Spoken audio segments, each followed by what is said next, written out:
예, 앞서 전해드린 대로 평균 19%나 오른 공시가 상승이 보유세 급증을 예고한 상태입니다만 정부는 오히려 개인이 내는 재산세는 감수할 수 있다고 강조하는 듯한 분위기입니다.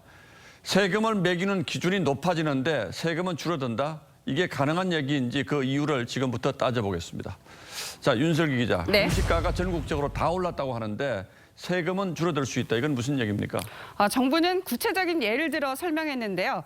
올해 공시가의 경우 인천 서구의 이 95제곱미터 아파트가 지난해보다 33% 증가한 5억 6천만 원, 서울 관악구 84제곱미터 아파트가 19% 증가한 5억 9천여만 원이 될 것으로 추정했습니다. 예. 그런데 올해 재산세는 오히려 지난해보다 각각 8%와 이 10%가 넘게 감소할 걸로 내다봤습니다.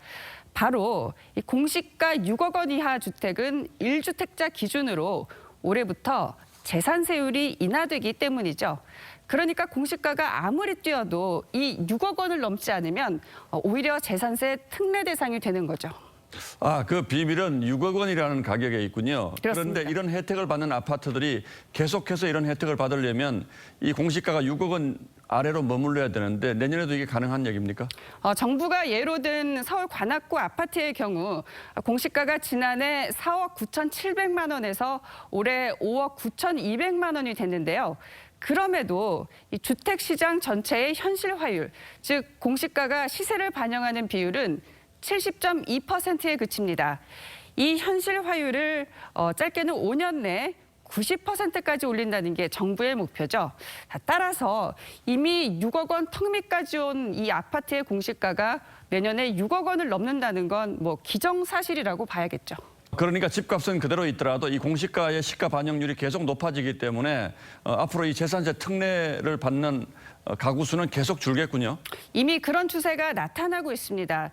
전체 공동주택에서 이 공시가 6억 원 이하의 비중은 올해 92.1%로 지난해 95.1%에서 3%포인트 줄었습니다. 보시다시피 2018년 97%, 2019년 96%에서 꾸준히 감소세를 보이고 있죠. 특히 서울의 경우 이 비중은 지난해 79.1%에서 올해 70.6%로 이 감소폭이 전국 평균의 3배 가까이 높았습니다.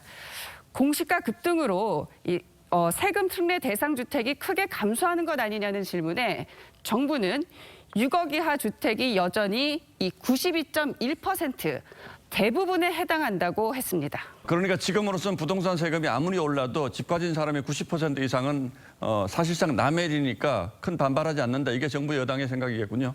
네, 그렇게 보입니다. 하지만 아무리 10% 미만이라고 해도 세금을 매길 때는 그것이 얼마나 합리적이고 적정한 것인지를 따져볼 필요가 있습니다. 세금 부담이란 게 어느 정도는 예측 가능해야 하고 또 지역에 따른 형평성도 고려해야 하는데요. 이 점에서도 문제가 될 수 있습니다. 공시가격 현실화는 장기적으로 맞는 방향이나 모든 지역에 어떻게 반영될지 예상하기 힘들거든요. 세종시처럼 일거에 이렇게 70%를 오르게 되면 불필요한 반발을.